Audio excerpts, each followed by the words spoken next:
black people. There's no such thing as a Charlie Kirk for black people. No. Let me tell you why.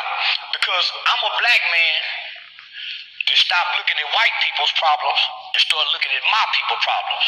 Charlie Kirk didn't look at his people's problem. He stayed looking at black people's problem as if we're the problem. We're not the problem. My problem with people saying Kirk is like me, he ain't stood up to the white supremacists. He ain't stood up to the skinhead. I've been standing up to the negative elements and the detriment of black people. He ain't looked to white people and said, hey, we got a bunch of white kids shooting up schools. Say we got a bunch of white kids and they babies. We lead the nation in child pedophilia and molestation of children.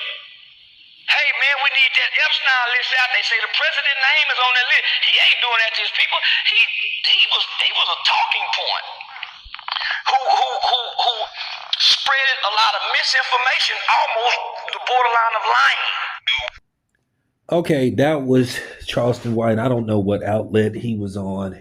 Don't really care.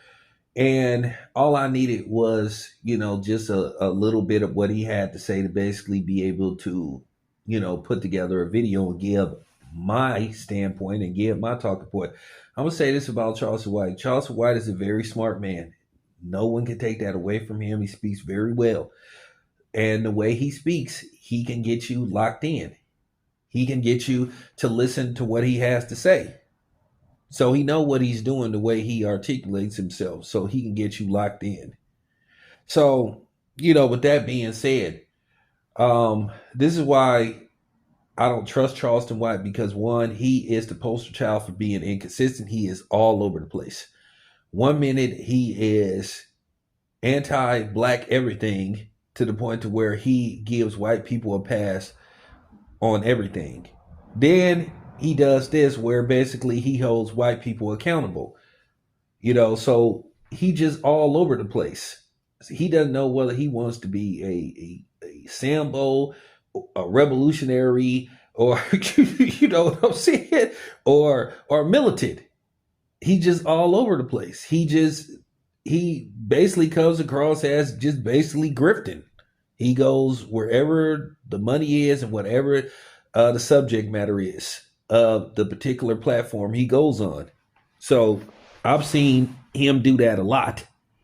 So that's why, and I don't usually be talking about this dude, but I'm helping him because I'm giving him free publicity, but I feel like I have to, I have to give my opinion on him. And that's the problem that I've had with Charleston White. And he says stuff that is true. That's factual. As far as Charlie Kirk goes, the man was a racist, and that's just the bottom line. And he is absolutely right about him. Dudes like him, they go on these platforms constantly talking about what black people do. But as soon as you point out their race, then they don't want to have that discussion.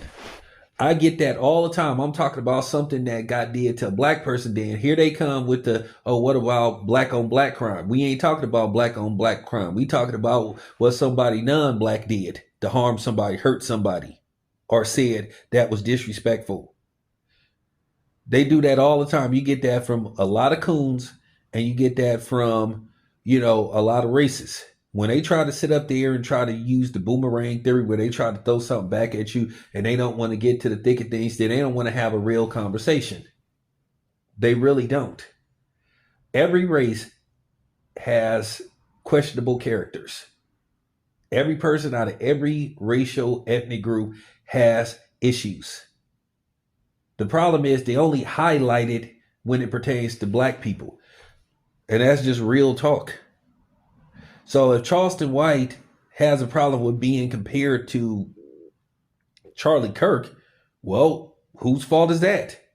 Obviously, you did something to make people think that you have a lot of similarities to Charlie Kirk. I'm just keeping it a buck, and it's just gotta be said. Sometimes he comes across as he seeks white validation. I'm not like him. I'm not like him. Anton Daniels, all those type of dudes, the Tatums, the Hodge twins. I'm not like none of those Negroes.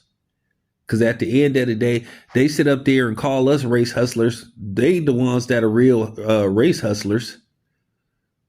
because they specifically make a video going in on a specific race, and that is black people, the very racial group that they're part of. Now, those high swins are supposed to be biracial, but come on, man.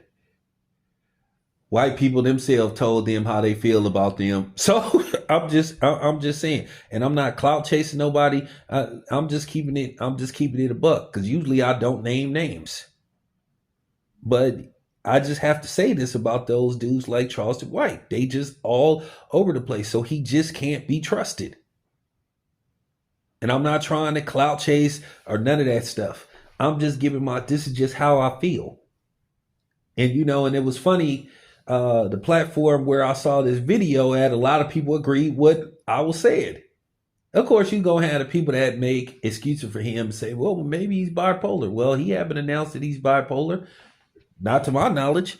So with that being said, y'all, I just wanted to put that out there. I don't want to spend a whole bunch of time being focused on Charleston White, being fixated on Charleston White. I got other shit to talk about. So that's just my opinion about the situation. Appreciate you guys being here. This your boy Town Biz. I'm out.